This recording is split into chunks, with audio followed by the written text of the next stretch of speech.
Bom dia. Em primeiro lugar, meus parabéns a todos vocês, né? Porque neste domingo chuvoso e frio, eu realmente até me surpreendo com o público e agradeço, sobretudo, a presença de todos vocês aqui na SEAC mais uma vez. E é uma alegria estar aqui de novo nesta Sociedade Espírita. No domingo eu acho que é segunda vez que eu tenho a oportunidade de vir, mas estamos aqui frequentemente, sempre com muita satisfação, revendo os amigos que nós temos por aqui. Hoje nós estamos trazendo este tema: a dúvida, o temor ou a esperança. Eu gostaria, para começar, de fazer a leitura de uma parábola que está registrada no Evangelho de Lucas, no capítulo 16, no versículo 19. É uma parábola já bastante conhecida, frequentemente relembrada, em vários contextos diferentes, porque ela é uma parábola muito rica de símbolos e de lições profundas. Mas eu quero então fazer a leitura desta parábola, quero convidá-los a que vão construindo a imagem dela, porque era este o objetivo de Jesus quando ele apresentava uma história. Ele criava imagens, então, na cabeça dos seus ouvintes, de acordo com o contexto em que eles estavam situados. Então vocês vão comigo imaginando essa história que ele vai criando, e depois a gente vai extrair dali apenas alguns pontos principais que a gente acha interessante para a manhã de hoje. Tá bem? É a parábola do rico e Lázaro. E ela conta o seguinte, vamos vendo. Havia um homem rico que se vestia de púrpura e linho fino, deleitando-se a cada dia esplendidamente. Está imaginando a cena? E um pobre de nome Lázaro, coberto de chagas, estava lançado junto ao portão dele, desejando saciar-se do que caía da mesa do rico. Além disso, os cães vinham lamber-lhe as chagas. E sucedeu que, ao morrer o pobre e ser levado pelos anjos para o seio de Abraão, morreu também o rico e foi sepultado. No Hades, levantando os olhos, estando em tormentos, o homem viu Abraão de longe e Lázaro em seu seio. Ele, chamando-o, disse: Pai Abraão, tem misericórdia de mim. Envia Lázaro para que mergulhe na água a ponta do seu dedo e me refresque a língua, porque estou aflito nesta chama. Respondeu Abraão: Filho, lembra-te as tuas coisas boas durante a tua vida, e Lázaro do mesmo modo as coisas más. Agora ele está sendo consolado aqui e tu estás aflito. Além disso tudo, foi estabelecido um grande abismo entre nós e vós, a fim de que os que queiram atravessar daqui para vós não possam, nem atravessem de lá para nós. Vocês estão conseguindo imaginar esse diálogo? Disse então o homem: sendo assim, peço a ti, pai, que o envies para a casa de meu pai, pois tenho 5 irmãos, para que lhes testemunhe, a fim de que eles também não venham para este lugar de tormentos. Mas diz Abraão: não, eles têm Moisés e os profetas, ouçam a eles. Então ele disse: não, pai Abraão, mas se alguém dentre os mortos for até eles, se arrependerão. Por fim disse-lhe: se não ouvem a Moisés e aos profetas, mesmo se alguém se levantar dentre os mortos, não serão persuadidos. Então a parábola se encerra desta maneira. E a gente vê então que o homem, que agora estava em tormentos, ele pede a Abraão, chamando-o de pai, que envie dentre os mortos Lázaro, para que Lázaro vá até a casa dele, porque ele tinha mais 5 irmãos, para que Lázaro, dentre os mortos, fosse até lá, e então falasse aos irmãos, falando sobre as coisas que eles encontrariam após a morte, se continuassem tocando a vida como eles estavam fazendo. É esse o pedido final que ele faz. É uma parábola rica de símbolos esta do rico e de Lázaro. Mas independente da crença religiosa, o fundo da parábola é sempre o mesmo. A lição primordial que o Cristo apresenta com esta história é igual. É a justiça divina e a vida futura. De resto, alguns aspectos são interpretados de maneiras diferentes, dependendo das crenças religiosas e das doutrinas que a interpretam. Mas este fundo permanece sempre. Então, quando a gente tira alguns acessórios da parábola, a gente vai perceber que alguns pontos são chave, que é o que eu quero mostrar para vocês agora. Ele, em primeiro lugar, apresenta as personagens. Ele começa dizendo: havia um homem rico que se vestia de púrpura e linho fino, deleitando-se a cada dia esplendidamente. Ora, ele está aqui, através desta personagem, representando boa parte dos homens que vivem, então, completamente voltados à vida material. Vocês sabem o que significa apresentar, na época de Jesus, um homem que se vestia de púrpura e linho fino? Não era para qualquer um. A púrpura representava a riqueza e o poder. E o linho era tecido de mais alta qualidade. E por coincidência, os fariseus se vestiam de púrpura e linho fino. Eram os doutores da lei. Então ele mostra este homem que detinha riquezas e poder. Depois ele apresenta outra personagem, dizendo assim: e um pobre de nome Lázaro. Lázaro, aliás, significa aquele que tem misericórdia. Coberto de chagas, estava junto ao portão dele, desejando saciar-se do que caía da mesa do rico. Então notem que ele faz um grande contraste entre os dois. Ele mostra um, então, usufruindo de tudo o que poderíamos imaginar de bom na vida terrena, e depois ele mostra alguém que está, então, passando por todas as dificuldades imagináveis na vida terrena. Faz um grande contraste. Ele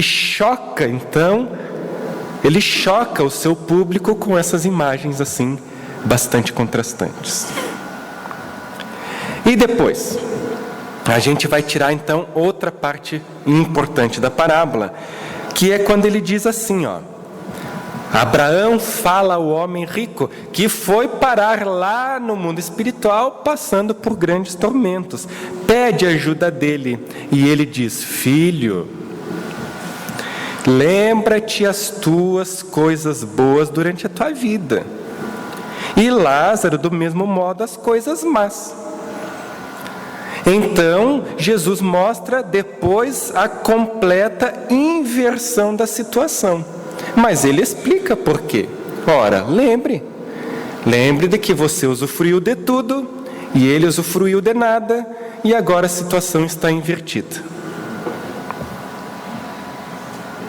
Agora, ele está sendo consolado aqui e tu estás aflito. Este é o fundo da parábola, a base dela. Jesus destaca, então, de maneira sábia e simples, a justiça divina que aguarda todos depois da morte. É muito interessante, porque nós, segundo aprendemos na doutrina espírita, em todas as épocas da humanidade, sempre nos preocupamos com o nosso futuro depois da morte. É uma preocupação que acompanha o ser humano, e isso é muito natural que seja assim. Mesmo aquele que dê muita importância à vida que estamos aqui neste momento, ele vai parar para pensar: quanto essa vida é curta. O que são 80 anos? 100 anos? A vida continua sendo curta.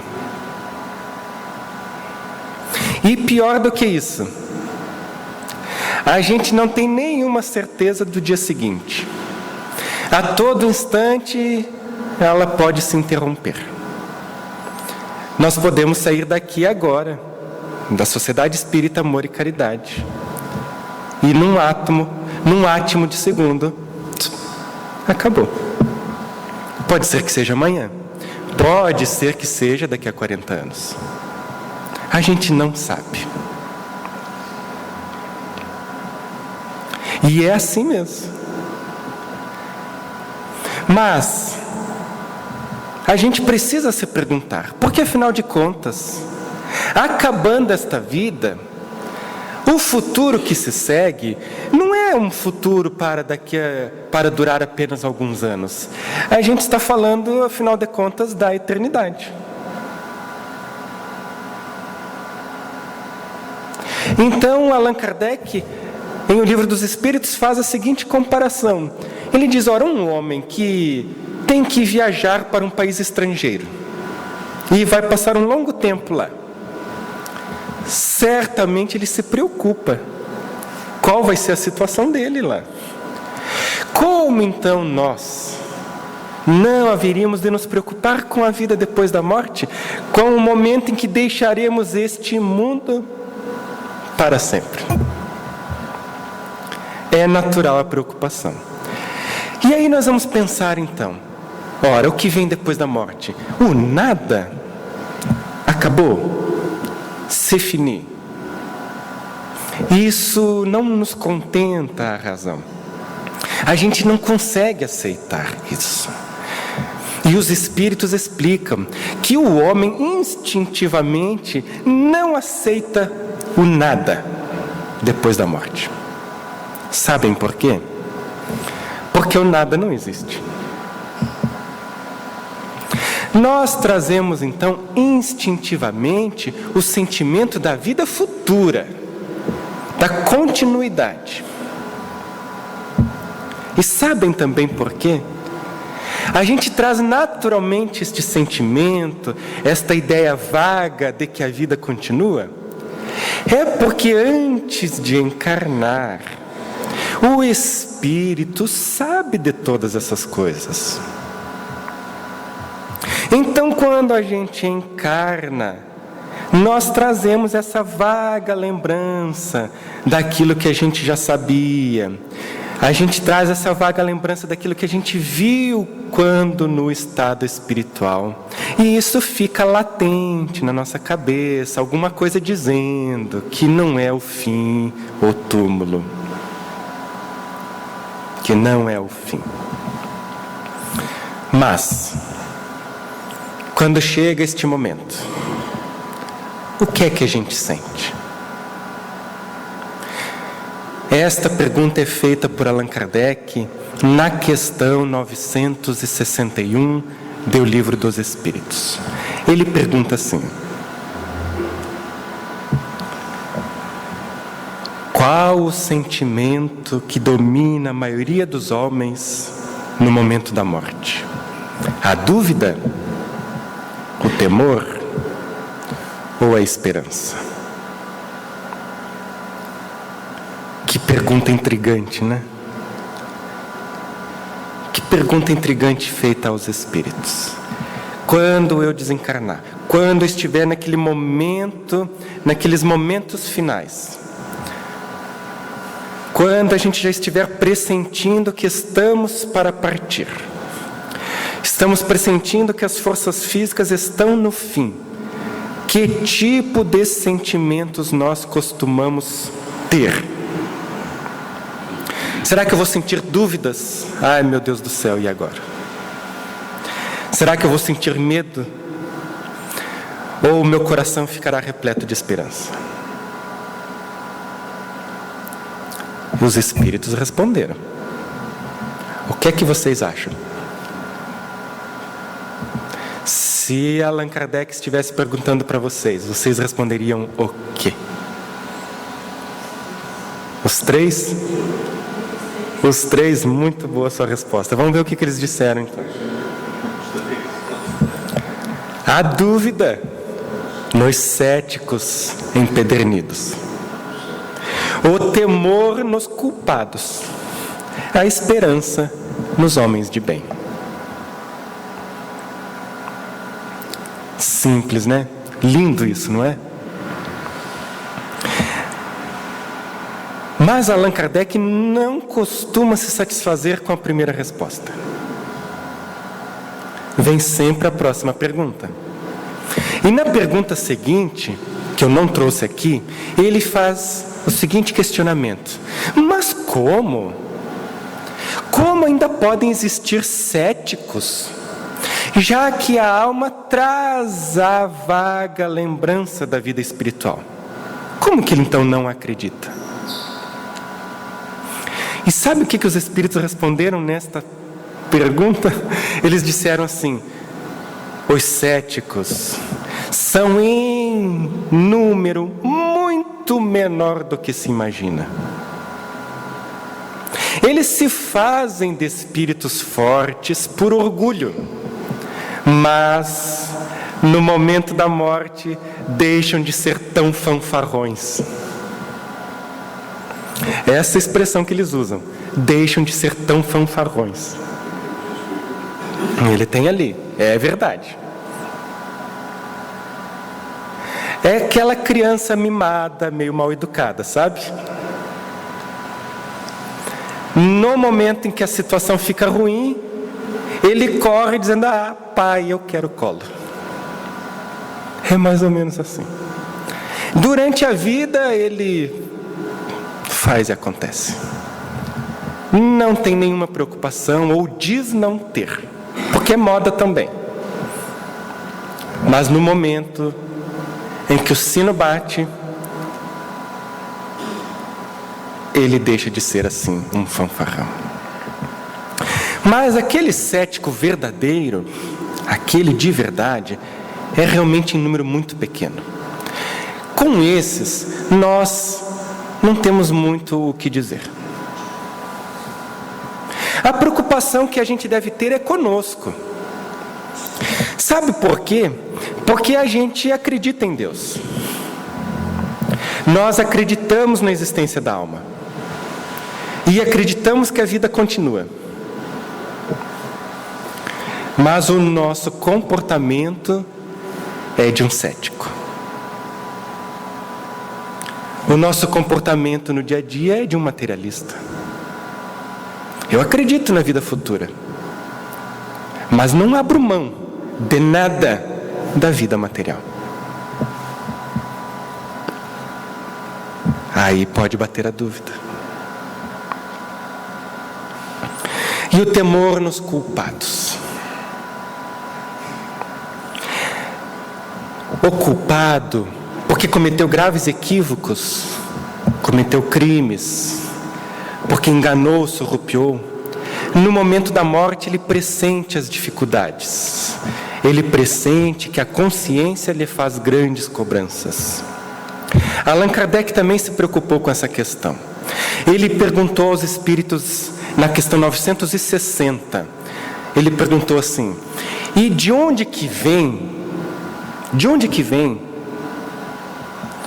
o nosso sentimento de que existem penas e recompensas na vida futura. Os espíritos responderam: é a mesma coisa. É pressentimento da realidade. O homem encarnado, então, traz o pressentimento da realidade. Ele já viu isso na vida espiritual. E no momento supremo, ele recorda com mais força e ele sente, então, a possibilidade das penas que o aguardam na vida espiritual. E eles ainda chamam a atenção: se nós pensássemos mais nisto, seríamos certamente pessoas melhores.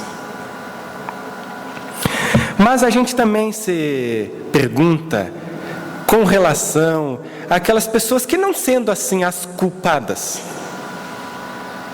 aquela pessoa que então crê na vida espiritual, que se esforça por levar uma vida mais correta, mais justa, mesmo esses têm medo da morte durante a própria vida. E Allan Kardec não deixou isso passar em branco. Ele diz: por que nós temos medo da morte? O que acontece? E a explicação virá lá na obra O Céu e o Inferno, que eu vou falar daqui a pouquinho. Aliás, vocês viram que o primeiro slide era o céu e o inferno, né? Você já deve estar pensando aí, não vai falar nada desse negócio? Então eu estou trazendo o livro aqui e daqui a pouco eu vou falar um pouco mais sobre ele. Nesta obra O Céu e o Inferno, Allan Kardec traça de maneira magistral no capítulo 2 sobre uma explicação muito clara sobre o temor da morte. E ele vai nos explicar então que nós temos medo da morte, em primeiro lugar, por causa do instinto de conservação. Vocês já pensaram se nós, homens primitivos, povos primitivos, não tivéssemos medo da morte, o que é que seria? Seria uma loucura. Então, o instinto de conservação da vida física mantém o homem na vida presente, cumprindo com as suas tarefas durante a vida, que são muito importantes para o seu processo evolutivo. E assim ele não fica tentado a fugir da vida física. O instinto de conservação o prende, faz um contrapeso à vontade que a gente tem de voltar. Então, diz Allan Kardec, que nos povos primitivos, a crença na vida futura é apenas uma intuição. Depois, mais tarde, transforma-se em esperança. E depois, mais tarde, transforma-se em certeza. Intuição, esperança e, por fim, uma certeza.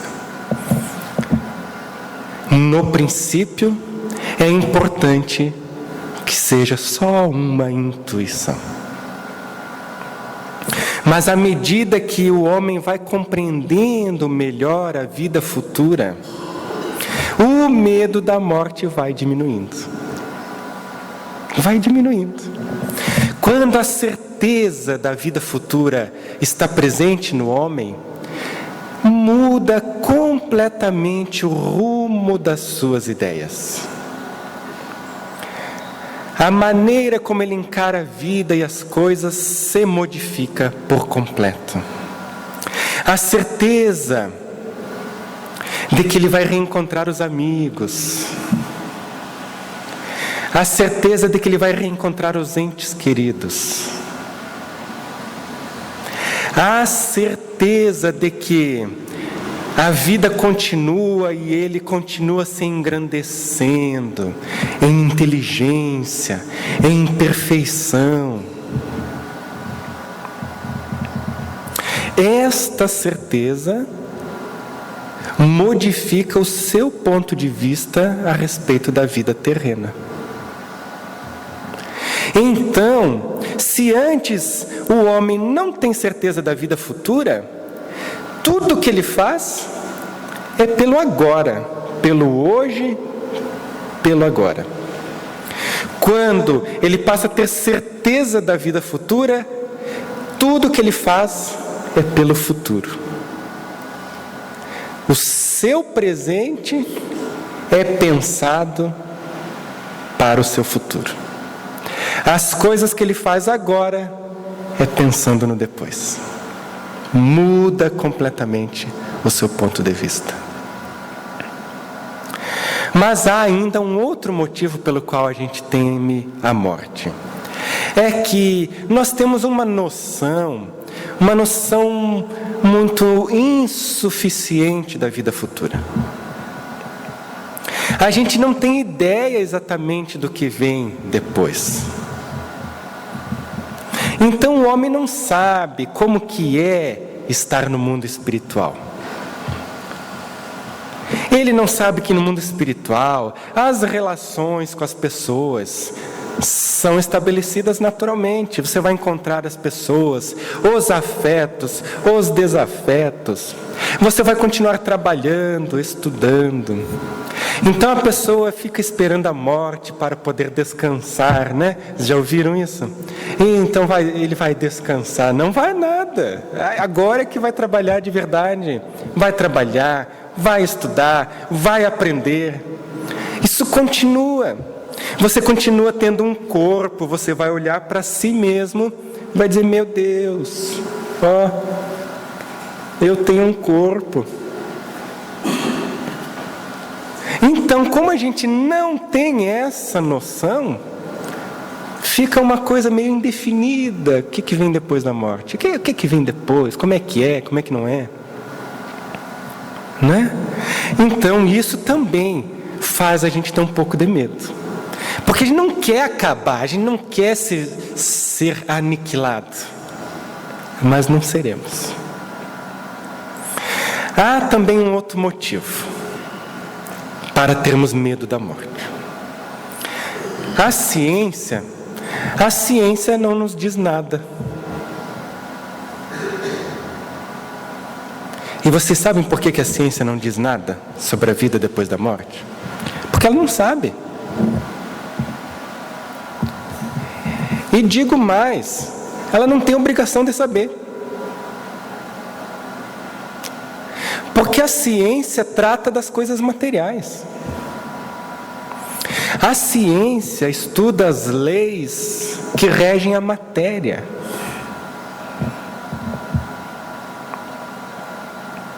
E então, muitas vezes, a gente tem aquela imagem assim que depois da morte, a gente é o quê? Uma faísca?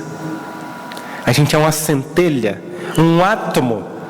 Aí fica difícil realmente a gente querer virar um átomo. A gente querer amar outros átomos, outras chamas, outras faíscas. E a ciência não vai poder nos ajudar ainda por muito tempo. Muito tempo. Não esperemos que a ciência prove coisa alguma sobre a vida espiritual. Ela não tem que se preocupar com isso. Mas o ensino religioso sobre a vida futura também não tem ajudado muito. Porque então o ensino religioso tem mostrado aos homens, tem colocado na cabeça dos homens, que no momento em que eles partirem deste mundo, ou eles vão para o inferno, e quando chegar lá, esquece. Vai ficar queimando eternamente, fica queimando eternamente, e não importa se você se arrepender, você vai continuar lá. Ou então vai para o purgatório, e aí você fica no purgatório pior do que o SUS, fila do SUS, você fica dependendo da boa vontade dos encarnados. Quando o encarnado fizer a oração, fizer os rituais e tudo, aí talvez você saia de lá.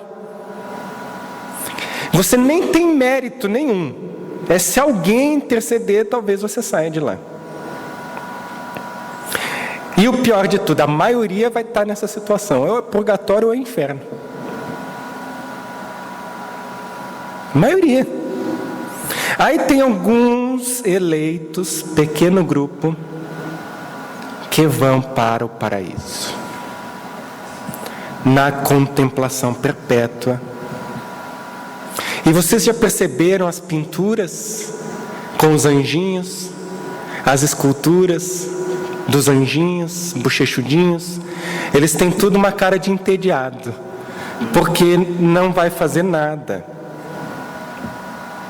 Não vai fazer nada. Contemplação.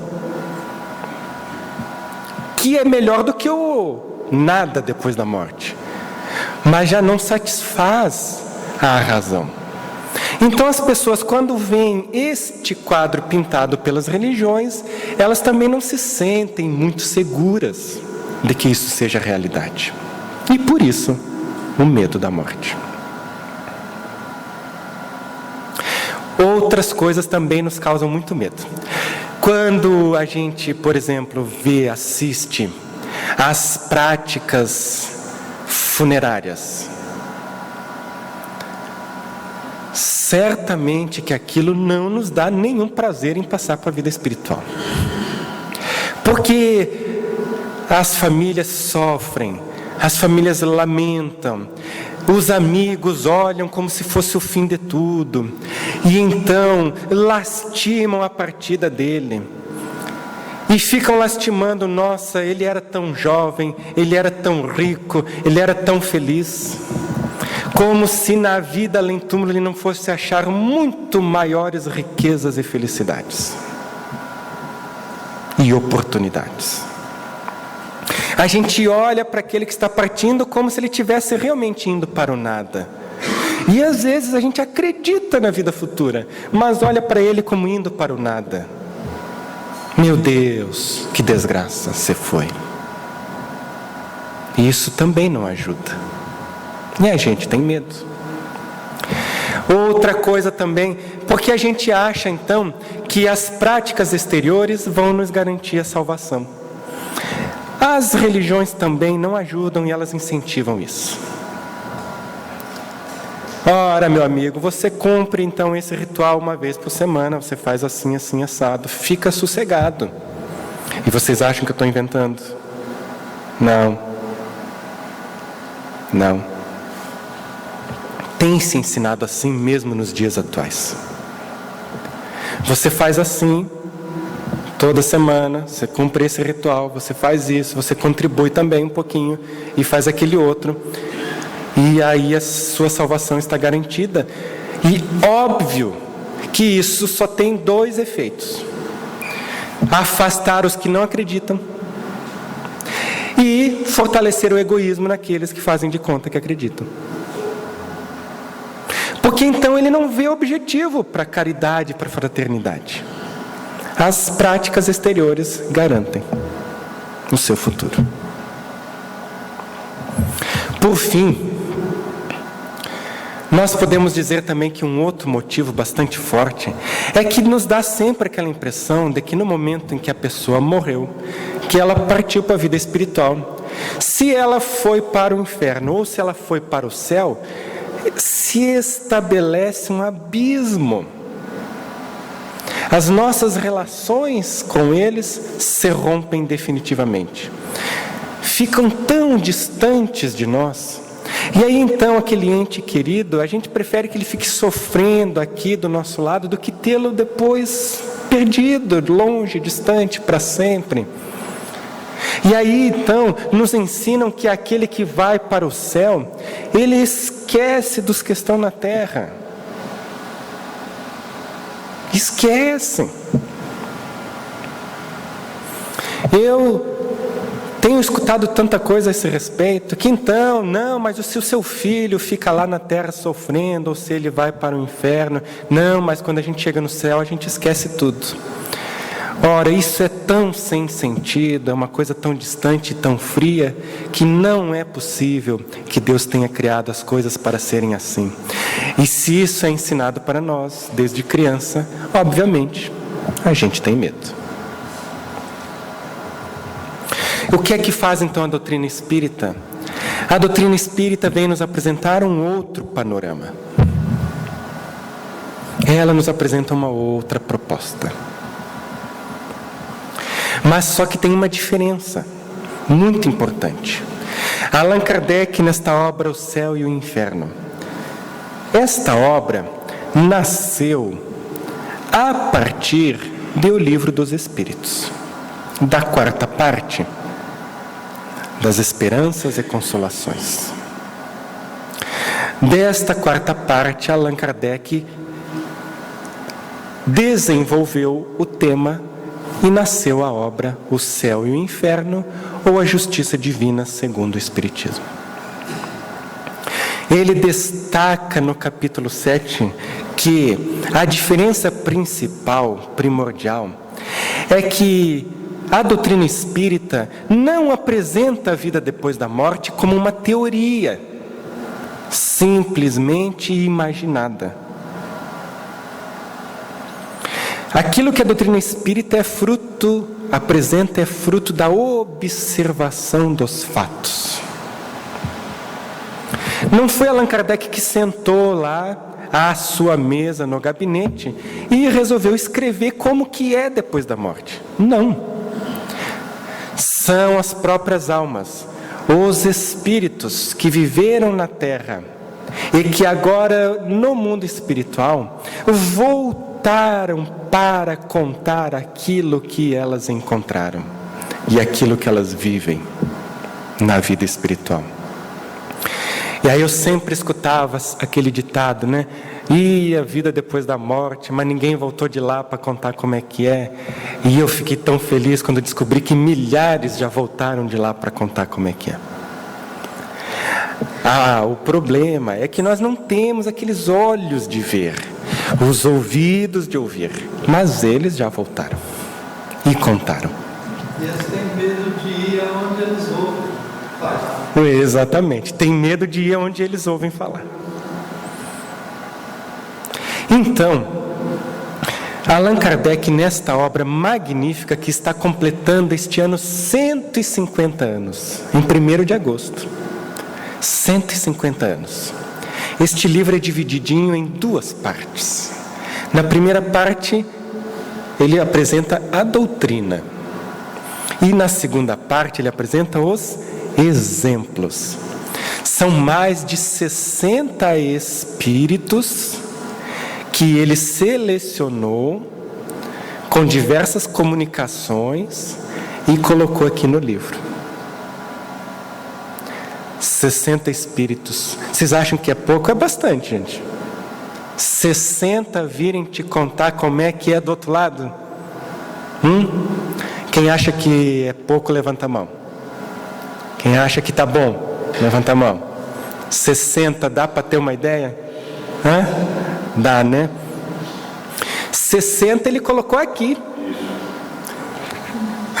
Porque ele recebeu comunicações de mais de 1000 centros espíritas sérios. Selecionou 60, apenas 64 para colocar aqui. Mas ele era tão fantástico, este homem, um pedagogo, que ele dividiu os exemplos, né, para ficar fácil da gente entender. Então ele dividiu em espíritos felizes, espíritos em condição mediana, espíritos sofredores, suicidas, criminosos arrependidos, espíritos endurecidos, expiações terrestres, e eu esqueci uns 2 no meio, mas não importa. Ele dividiu então os exemplos para ficar fácil da gente entender. Conforme você tocou a sua vida, é mais ou menos isso aqui que você deve esperar. Para não ter dúvida. E ele foi tão legal que ele começou a segunda parte com os espíritos felizes, que é para a gente já ficar meio animado. Os espíritos felizes. E se der tempo, como é que está meu tempo? Dá. Eu vou aqui mostrar um exemplo para vocês que eu selecionei aqui. E como eu sabia que esse é um domingo chuvoso, frio, eu teria realmente aqueles amigos aqui, guerreiros. Eu pensei, eu não vou levar lá um exemplo dos criminosos arrependidos. Eu quero falar então sobre os espíritos felizes. E eu peguei um exemplo dos espíritos felizes. E é esse daqui, ó, Samuel Felipe. Deixa eu voltar só um pouquinho. O Samuel Felipe é um exemplo que está em O Céu e o Inferno, Espírito Feliz. E Allan Kardec, antes de mostrar a comunicação dele, destaca que Samuel Felipe foi um verdadeiro homem de bem. Verdadeiro homem de bem. Não sabia o que era dizer não, quando se tratava de ajudar a quem quer que fosse. Não tinha hora nem tempo ruim. Teve uma vida atribulada, difícil, de duras provações. Isso não te lembra alguma coisa? Eu não contei uma parábola aqui no começo? O rico e o Lázaro. Ele está mais para Lázaro. Tá? Vida de duras provações, atribulada, obscura. Ele não é daqueles que aparece, não apareceu para o mundo. E não sabia dizer não para ajudar a quem quer que fosse. Não bastasse isso, morreu aos 50 anos de idade, depois de uma enfermidade das mais difíceis, que ele não diz qual é. Bem, como é que este homem chegou ao mundo espiritual? Então ele começa dizendo assim: se de fato minha última existência teve algum mérito aos vossos olhos, outro tanto não diríeis das que a precederam. E não foi senão a força de trabalho sobre mim mesmo que me tornei o que ora sou. Então ele começa explicando: olha, gente, essa última encarnação, vocês estão achando que eu fiz grande coisa, mas se vocês vissem as outras, vocês não achariam. Por que ele está dizendo isso? É para já mostrar para nós que as aflições e dificuldades não são de graça, né?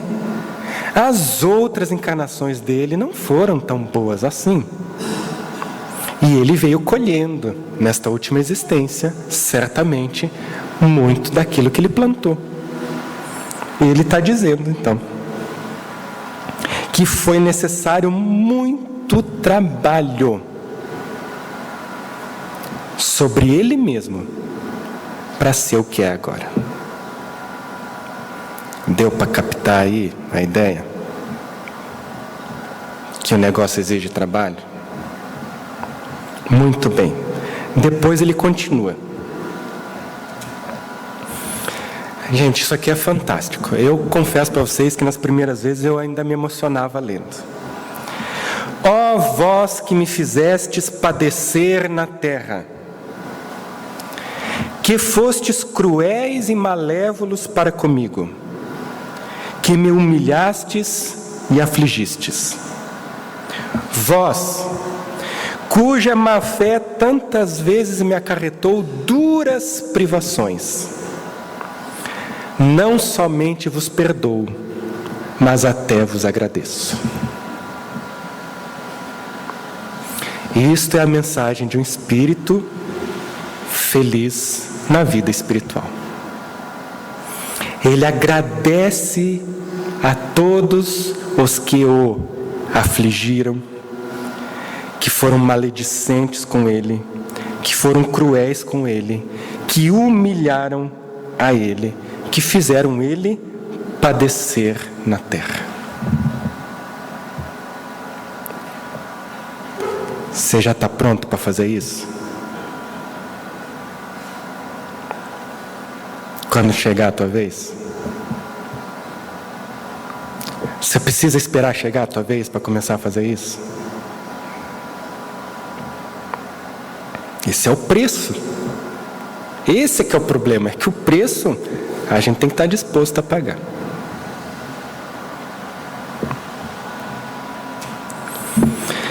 Deus colocou-vos em meu caminho para aferir a minha paciência, e exercitando-me igualmente na prática da mais difícil caridade, a de amar os inimigos.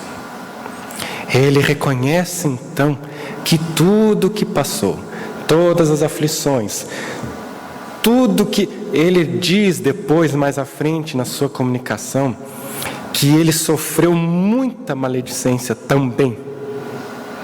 Então, ele reconhece que tudo isso serviu para quê? Para ele aprender a perdoar, para ele ter paciência e aprender a amar os inimigos.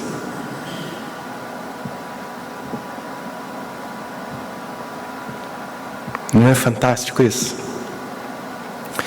É a vida daquelas pessoas que a gente nem vê. A gente não vê. Elas estão por aí, gente. Parece que não. O noticiário só mostra para você notícia ruim. Lá no meio mostra um gol do Neymar. De resto, é só notícia ruim. Mas não se deixe levar. Porque estas pessoas estão aí pelo mundo. A gente não vê, mas elas estão ocultas. Aquelas pessoas que o seu raio de ação às vezes é pequeno, é a família e os vizinhos. Estas pessoas estão praticando a caridade, a fraternidade, amando aos inimigos, ao próximo como a si mesmos. Elas existem.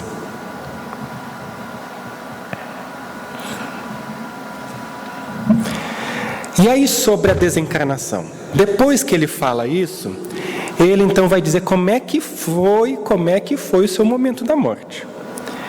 E olha que coisa interessante, conquanto sofresse cruelmente com a moléstia, porque ele sofreu com a doença, com a moléstia que me acometeu, quase não tive agonia. A morte sobreveio-me como um sono, sem lutas nem abalos. Sem lutas nem abalos. Olha que coisa sensacional.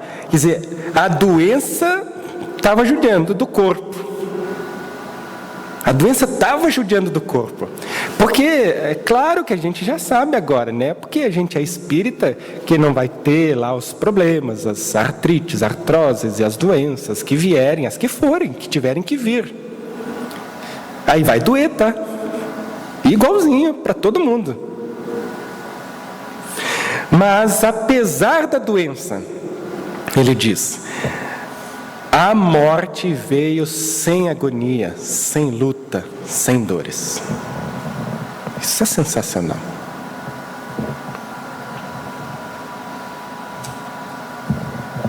Meu calmo despertar contrastava com o meu estado anterior. Não sentia mais dores, exultava de alegria. Exultava de alegria. Ele conta na comunicação que ele abriu os olhos e sentiu uma alegria imensa. Ele abriu os olhos e viu a mulher, alguns amigos em torno da cama, chorando. Vocês estão se ligando que ele estava no quarto ainda, né? Abriu os olhos, estavam ali alguns amigos, a esposa, tristes pela partida dele. Ele sentiu uma alegria, ele olhou para o corpo. Ele olhou para o corpo e disse, oh meu Deus, estou livre. Ele diz isso na comunicação. Estou livre. Começou a ver então os espíritos que se aproximavam para receber ele. Alguns ele reconheceu de imediato, outros não. Ainda estava acordando. Os espíritos brilhavam em torno dele. E exultava de alegria. Esse último pedacinho está mais para frente um pouco, eu juntei aqui. Pudessem os homens compreender a vida futura, e que força, que coragem esta convicção não lhes daria na adversidade. Ele teve essa coragem que veio da convicção que ele tinha na vida futura. Por coincidência, neste caso, que não é requisito fundamental, ele era espírita durante a sua vida terrena. E a convicção na vida futura fez toda a diferença para ele. Deu força, deu coragem para as lutas, para as dificuldades que ele encontrou. E ele nos dá a mesma recomendação: se os homens compreendessem isso, nosso despertar seria igual. Mas afinal de contas, então, Allan Kardec pergunta para ele: ora, meu amigo, então você foi para a pátria espiritual. Está tudo muito bom e muito feliz.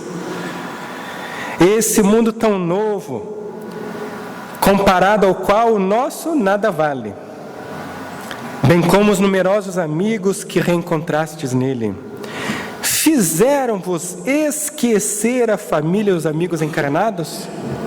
O Kardec está perguntando o seguinte: escuta, você está super feliz aí, esqueceu de todo mundo aqui? O que vocês acham que ele respondeu? Quem acha que ele esqueceu, levanta a mão. Não, né? Olha a resposta. Se os tivesse esquecido, eu seria indigno da felicidade de que gozo. Deus não recompensa o egoísmo, pune-o. Obviamente que as afeições permanecem. Não se acaba. E depois, eu não vou falar tudo, mas depois ele vai falando então que vem visitar a família, vem inspirar bons conselhos, se aproxima, visita os amigos. É sensacional.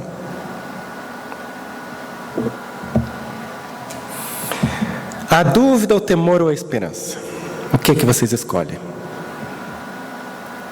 Eu espero que todo mundo saia daqui hoje dizendo assim: a esperança. Não quero ninguém saindo aqui pela porta hoje: ai, eu vou estar em dúvida. Não. Ai, vai me dar um medo terrível. Não. Esperança. Talvez, eu falo por mim agora. A gente não vai, eu falo por mim com certeza. Eu não vou desencarnar como Samuel Felipe. Eu ainda não sou esse homem de bem, verdadeiramente o homem de bem, como diz Allan Kardec. Mas a esperança de que a partir deste momento a minha vida tem que ser diferente, e eu vou colher os bons frutos disso.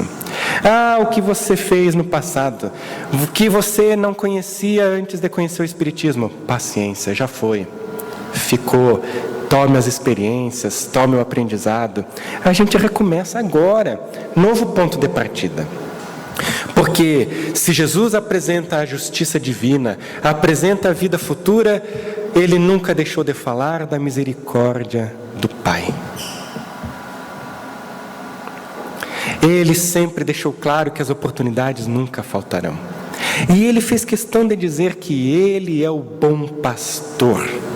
E o bom pastor recolhe todas as ovelhas para dentro do aprisco e vai atrás daquela que está perdida.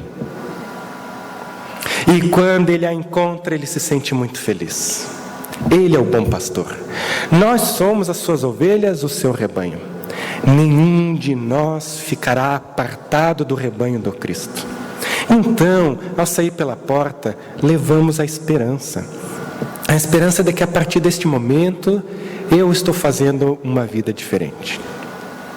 E de que a partir deste momento eu vou colher o fruto do progresso que eu construir aqui. Das convicções que eu construir aqui. Das boas relações que eu construir aqui. Meus caros amigos, a dúvida, o temor ou a esperança? Então, pela atenção de vocês, pelo carinho mais uma vez, muito obrigado.